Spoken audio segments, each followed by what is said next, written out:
So now we're going to tackle one of the most important parts of the summit, our very first breakout group. And this is where you'll be able to share your thoughts and make them a key part of the integrated strategy for radioactive waste. In conversations with Canadians and Indigenous peoples about the long-term management of used nuclear fuel over the last 20 years or so, the Nuclear Waste Management Organization has heard consistently that long-term planning should be grounded in principles and objectives that reflect what matters to people. So earlier today, we heard from Pat Beauchamp at Hill and Knowlton Strategies. And again, his presentation is already live on our website. And we asked the public about some principles that we put together at the NWMO based on the principles that we are currently using on adaptive phase management, and also based on what we've heard from Canadians in the 20 years or so that we've been out speaking with Canadians and Indigenous people. So this breakout group is designed to get us thinking about that set of guiding principles so that we can, after that, use them as a foundation for an integrated strategy. So the 11 principles that we will reflect on were developed through that previous citizen engagement, and they were confirmed by tens of thousands of people from coast to coast to coast during the planning process for used nuclear fuel. Now, we know that, it's been 20 years, more or less, 15 at least. So we wanted to make sure that, they still reflected what people thought today. And we worked on, refining the language, or perhaps putting a greater emphasis on some things that have emerged as Canadian societal values in the last 10 years. So in a moment, you'll be assigned to a discussion room randomly. Each group will have an experienced independent facilitator from outside of the nuclear industry, as well as a note taker. And you'll spend an hour approximately discussing the principles. Share your impressions of them as a set. Are they generally in the right direction? What's most important and why? And most importantly, to me, I believe, is help us identify if we've missed anything. Again, we welcome all views. This is a safe space for everyone to participate, and we want everyone to have an opportunity to speak.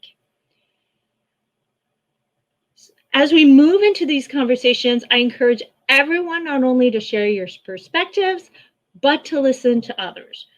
We have the benefit of many diverse voices participating in this dialogue, and you may not all agree, but we all can benefit from a respectful and thoughtful discussion.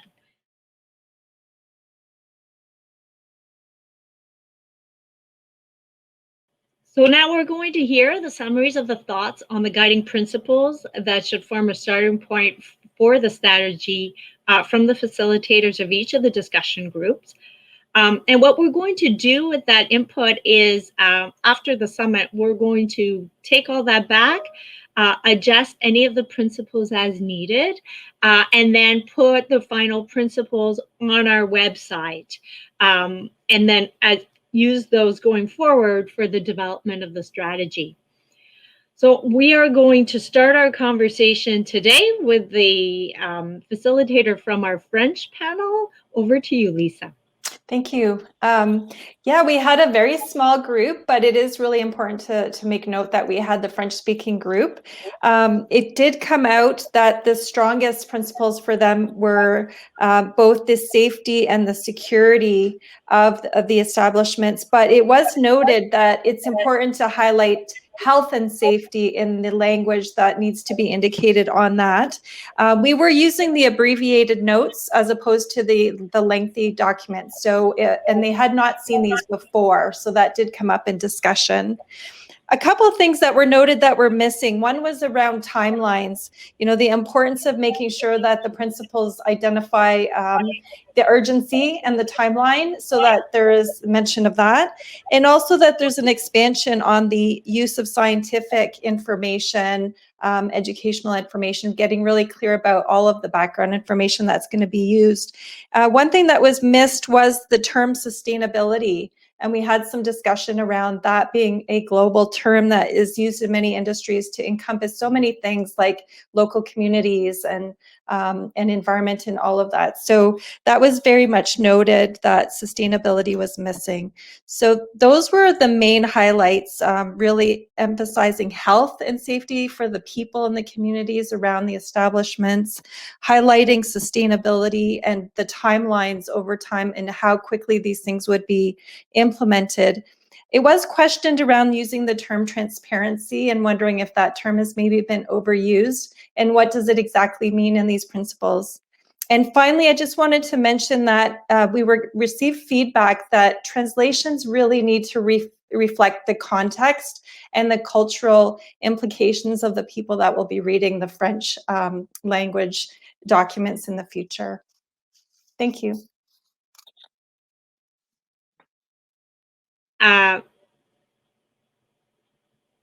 Sorry. All right. For the first time of the day, I can say I was muted. So thank you very much, Lisa. I'll add that if any of the facilitators want to share any points that generated some dissension or some more heated discussion, I encourage you to share that because those points are just as important as those that reach consensus. Over to you, Valerie. Thank you. I think in our group, it was also a small group. We were in English. We can build a little bit on what was said in terms of thinking about sustainability, because we had quite a conversation about the future. And two really important points came from that. One is that it's important to be clear that when we talk about protecting the environment, it's now and into the future, and thinking, 100 years from now, what does this mean? And the other piece about the future was around public engagement and education, and thinking about the fact that public engagement is important in the development, but also in implementation. In the concept of needing to provide opportunities, especially for younger Canadians and people living in Canada, so that those who are inheriting the results of these principles learn about them from a young age, and also learn about the results from a young age, and understand the decisions that have been taken around nuclear waste and nuclear waste management. So 2 points there about the future. In terms of prioritization, the group felt that all of these principles are headed in the right direction, and that it's actually really important that they not be seen to be one more important than the other, and that they're all equally critical. And lastly, our group had a good discussion around the importance of learning from other projects and centering the best knowledge available so that we aren't reinventing the wheel. And that in that learning, we should be thinking both about the successes in Canada and around the world, but also learning from failures. So those were some of the key points that our group discussed.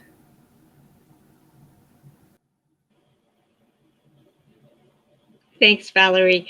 And again, I'll remind all the participants that we have a great panel on April 1st, where we're going to talk about lessons learned from past projects. Several of them have been unsuccessful waste disposal projects. So that's, I'm glad to hear that that was of interest, because we have a panel on that. Thank you very much again, Valerie. Next up is Kathy. Hi, I also had a fairly small and mighty group. We had great conversation, felt that the guiding principles were on track, that environment, safety, and security, as well as using Indigenous knowledge, were sort of the main points that felt like they were the most important. Some of the things that we talked about that could be maybe improved upon, the first one was trust.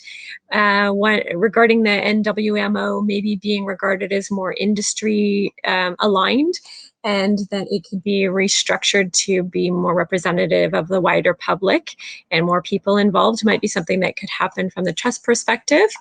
Strategy should also make sure that it is including flexibility and adaptability so that in the future that we're not missing anything, or that we can pivot if it's needed, and that also more people and more voices need to be brought to the table around that so that we're not missing anything. To kind of add on to that education piece that Valerie was just speaking about, making sure that there's a kind of a wider education for the public around the use and storage of nuclear waste might be helpful, as well as thinking about rolling stewardship and not having any actions required by anybody in the future, as that not necessarily being a good strategy to have actions that are required in the future because it may be forgotten. The other piece that was raised and we had good conversation around was Indigenous knowledge and how we use it and share it in these kinds of engagements, just to make sure that we're not thinking that all Indigenous voices are the same, just as any other group, we wouldn't consider them to all have the same opinion, that we shouldn't blanket Indigenous people as well with thinking that they have the same ideas and opinions on these kinds of issues. And that also related to the order of the guidelines, that maybe the Indigenous issue should maybe be raised up higher in the list, and that seeing them listed in a number order like that can make people think automatically interpret what's most important. Thank you. Thank you very much, Kathy. Those are some very good insights. So thank you very much. Manvi, you're up next. I should mention that Manvi is also going to be one of our speakers tomorrow. So go ahead, Manvi. Thanks so much, Corrine. Hi, everyone. My name is Manvi. My pronouns are she and her. My group was really wonderful to speak with. As everyone's all kind of mentioned, we were small groups, but mighty, as has been said. Lots of diverse opinions, I would say, from people with different professional and lived experiences that came into the formation of my group's key takeaways, and including community members. And that's also a very valuable lived experience, as has been mentioned kind of number of times here. So I'll just kind of read off the list because it kind of says it in a more succinct way. I could ramble. So the three key takeaways that my wonderful note taker and I kind of compiled and extracted from the notes and discussions were, number one was safety culture is paramount. So, to quote one of our participants, safety of the local and larger communities, as well as the environment, particularly our water, really highlighting the areas of most concern. This is secondary to that was the need to communicate the process to the general public for transparency. I know transparency was mentioned as well by other groups. In our context, there was two facets to this. One was educating the public on nuclear technology, the good, the bad, and the ugly, really giving people almost the ability to have informed consent about every aspect of this by way of giving them, by empowering them with the knowledge of the full picture. And as well, in the secondary facet of this was the role of host communities. So what is their role? How do they need to be supported? How will communities have a say on how materials and equipment get transported? How is information going to be communicated to people? And all of that kind of being summarized within the idea of there needing to be a clear process that is easy to follow and understood by the general public, so there are no misunderstandings between the public and the company, NWMO, or other waste producers, or any of the other individuals involved within the process of the strategy that we are developing and discussing today and over time. So the group really wanted to emphasize the necessity of there being a timeline and there being accountability towards upholding the strategy that is eventually going to be created and upheld. And the third takeaway was, what can we do to reduce the future footprint? How can we minimize the future burden for thousands of years to come? And essentially making better use of what we already have and maximizing our efficiency going forward. So those were the key concerns as highlighted by my group, and I'll pass it back to Corrine. Thank you very much, Manvi. Next up is Rob.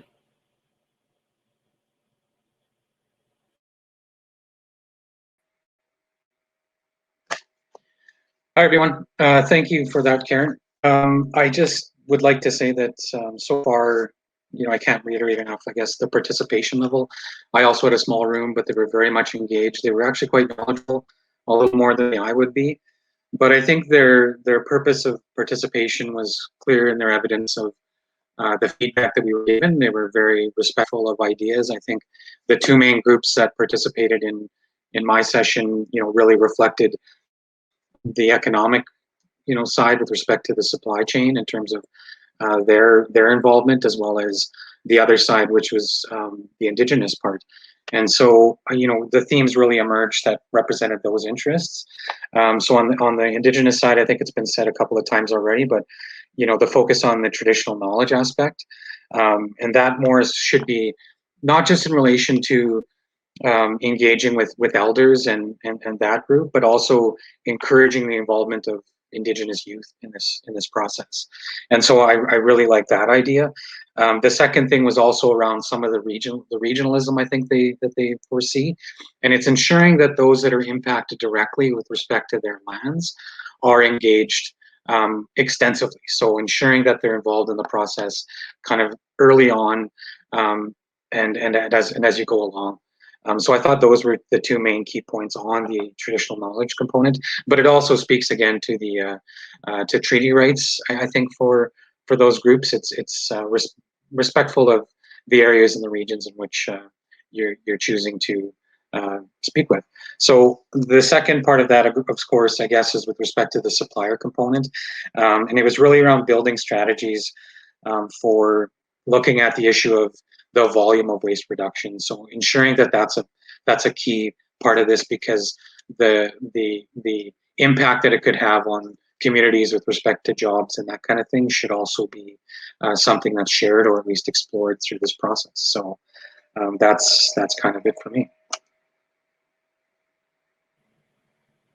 That's great, Rob. Thank you very much for sharing your insight. And next up, we have Angela.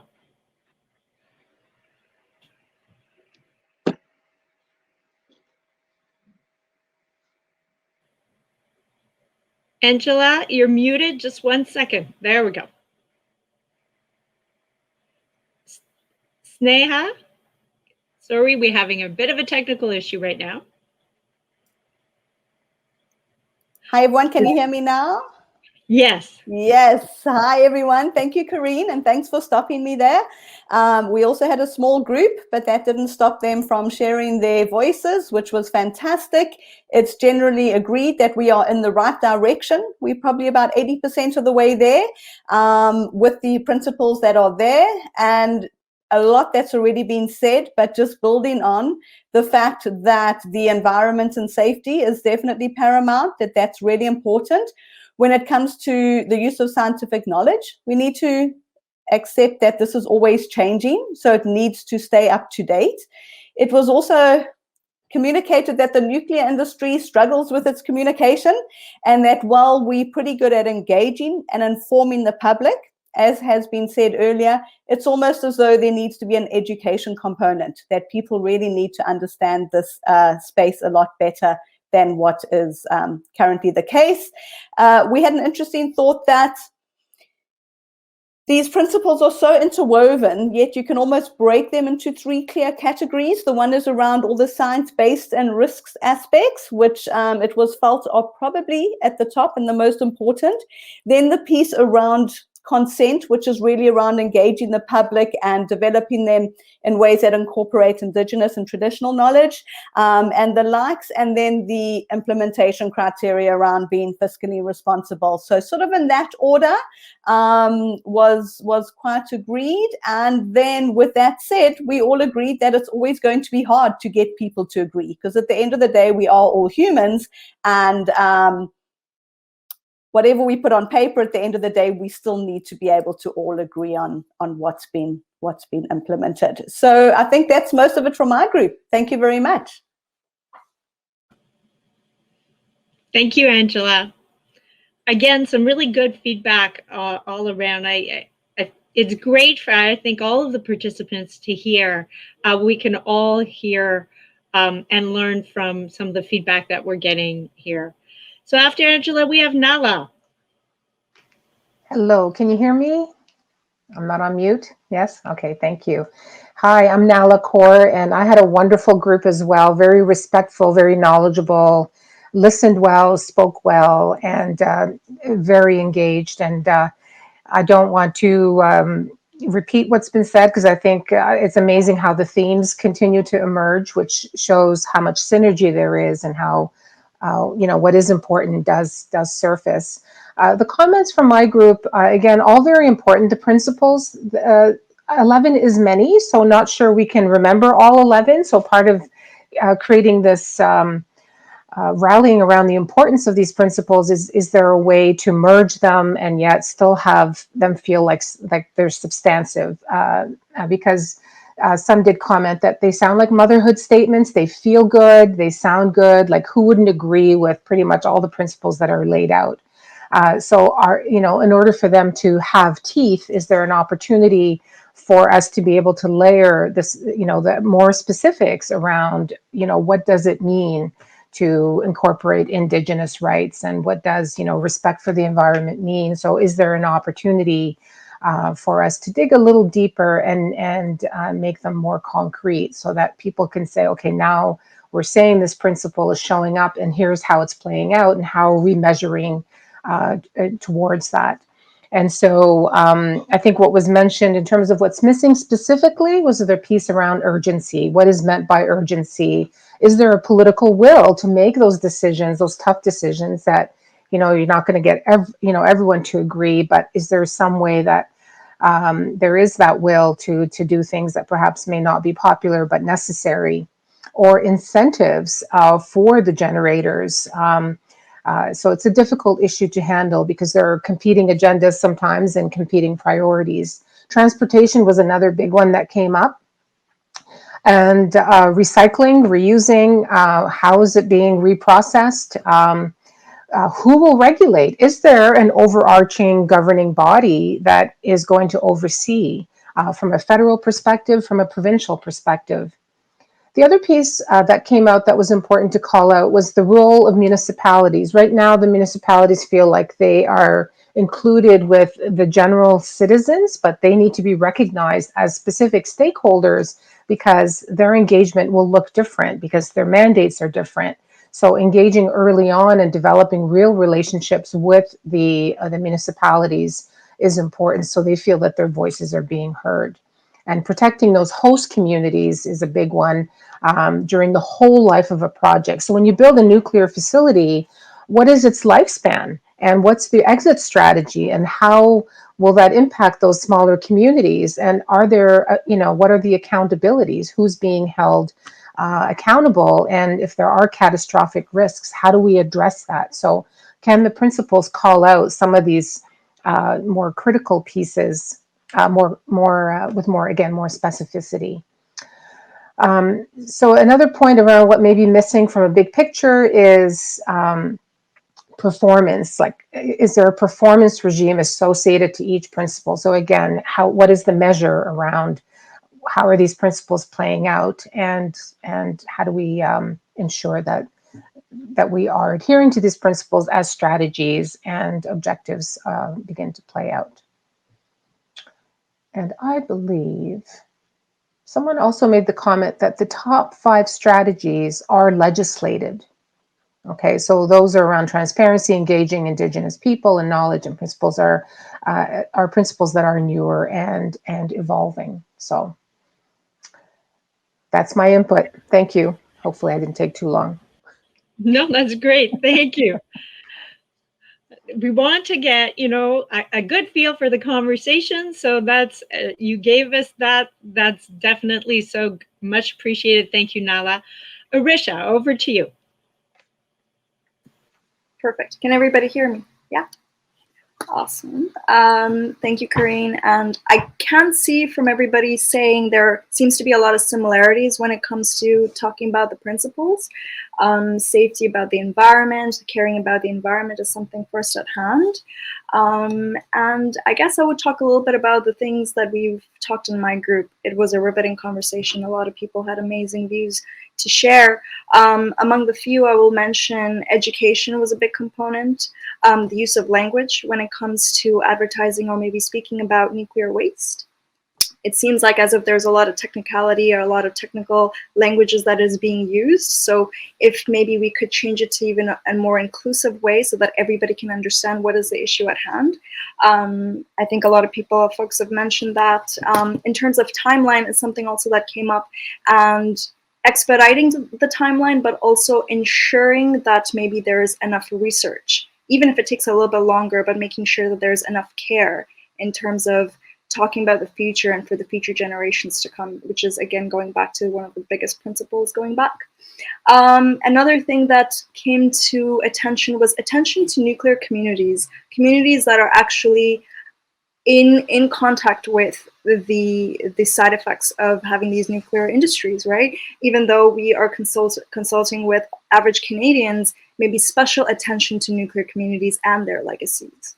So that's another thing. Role of municipalities did come up in our conversations as well, because it is something that it's something that's crucial, because usually federal and provincial, they kind of have that conversations with municipalities are in contact with their own constituents.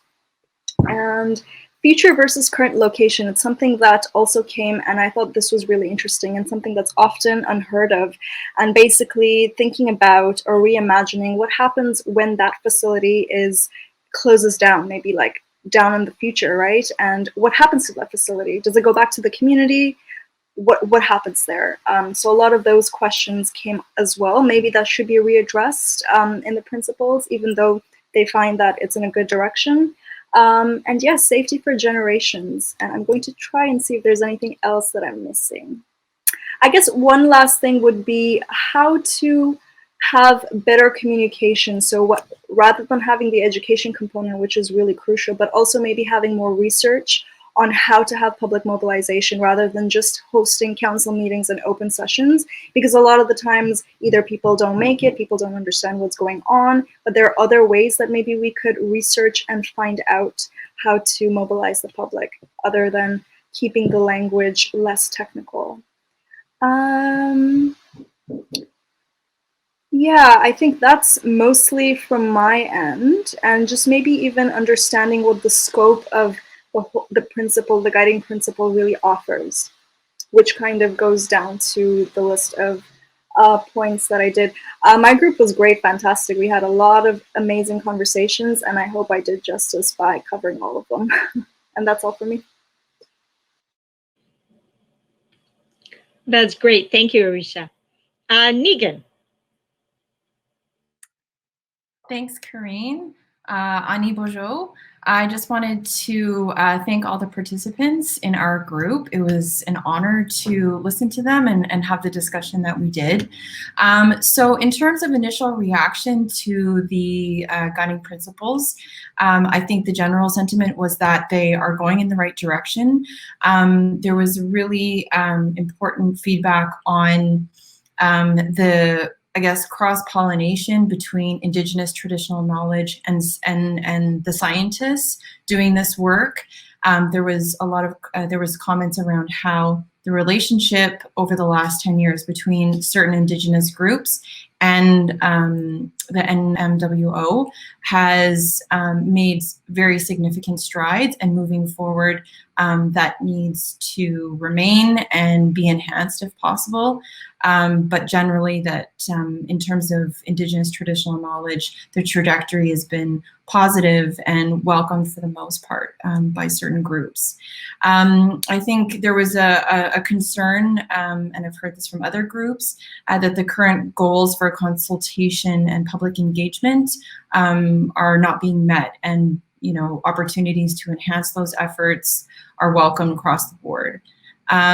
There's also an urgency to look at answers and solutions in the short term, because this conversation has been happening for roughly 30 years, and so coming up with interim and urgent solutions to address the issues around nuclear waste management the time is now to address that. In terms of what could be added. And it was mentioned by other groups, there's definitely a need to enhance public education and engagement about nuclear waste management and how it affects every single Canadian. In terms of some of the priority of the principles, certainly Indigenous traditional knowledge. There was, again, just going back to the first point about the progress that has been made. I think there was a point in time where, Indigenous knowledge holders and knowledge keepers and scientists were not understanding each other. But I think a lot of progress, sounds like a lot of progress has been made in terms of the scientific community accepting and understanding when Indigenous communities explain how land and water has spirit and it's sacred, and how that can inform the scientific analysis behind behind waste management. And so prioritizing Indigenous traditional knowledge should remain a priority, and any opportunities to enhance that are going to benefit everyone. There was a lot of discussion around, how innovation in terms of waste management and also waste reduction is really, really important. That also helps address the whole, let's not have another conversation, another 30-year conversation.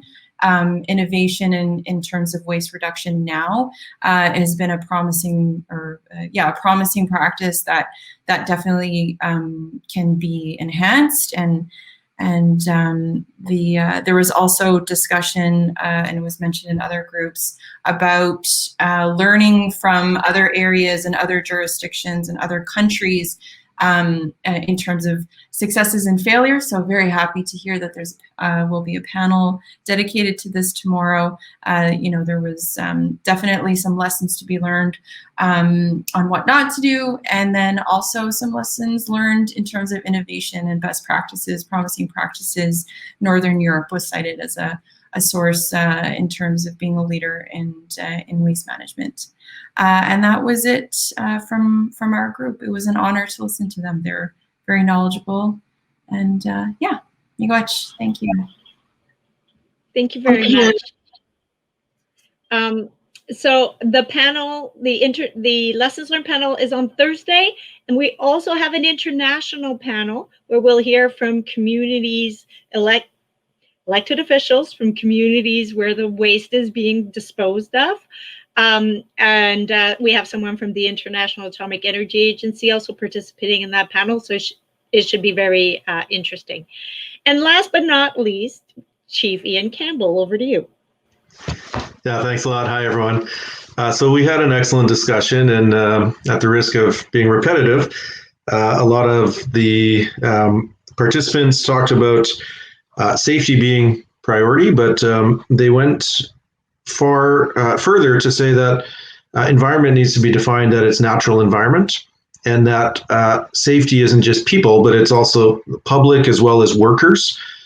There was discussion about how some of the practices from owners, it's their responsibility to engage with communities, and that engagement isn't always consistent across the board. For example, between First Nations and Métis, that we need more robust consultation regimes to ensure that all voices are being heard. There was some discussion around reduction of carbon emissions and how further awareness, education, outreach can enhance our collective goals to then reduce carbon emissions, that it's not just about solar and wind, but nuclear plays an important role.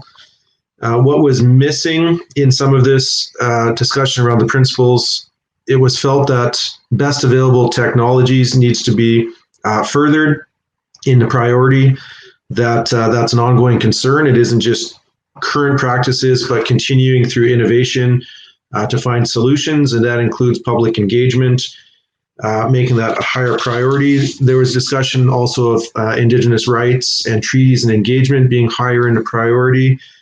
The need to reuse fuels is one of the examples that was used, that waste today can be repurposed in the future, so just being on top of technology. We also went on to then look globally at some of the best practices, and it was cited that Korea, for example, has concrete bunkers, and that's state of the art. So there's more R&D that's needed in Canada to ensure that we can raise that bar and we can set a precedent and be a global leader. It has to be cost effective, of course, to make sense for the bottom line and return on investment. We need more definition on timelines that are needed, the short, mid, and long term. They even talked about the 1,000-year horizon. So I was really pleased to hear a lot of discussion around multi-generational lens put on this. We went on to then discuss the idea of utilizing existing projects as one of the principles. There's pros and cons to this. Will it increase transportation? What are the cost benefits?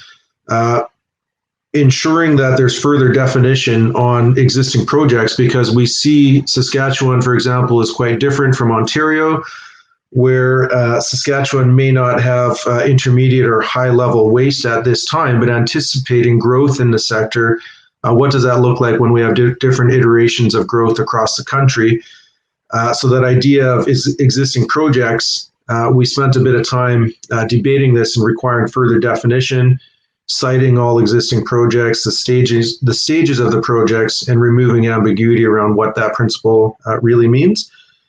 We then looked at how do we enable small, more micro projects to be scaled up across the country to combat climate change while maintaining waste management. And they wanted to see more definition in the principles around the fact that current regulatory regimes ensure that owners pay for waste that's produced, but it needs to be restated and reflected in the priorities that accountability is being defined, and that is something that is important to all Canadians. So in summary, that's the notes that I have from our session. Thank you.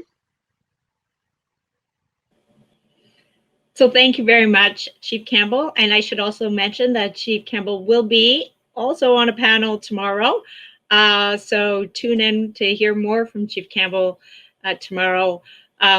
So I will take this opportunity to thank all of the facilitators and the note takers who are in all of the breakout sessions for your time and your attention. You've brought some great points forward and some great insight.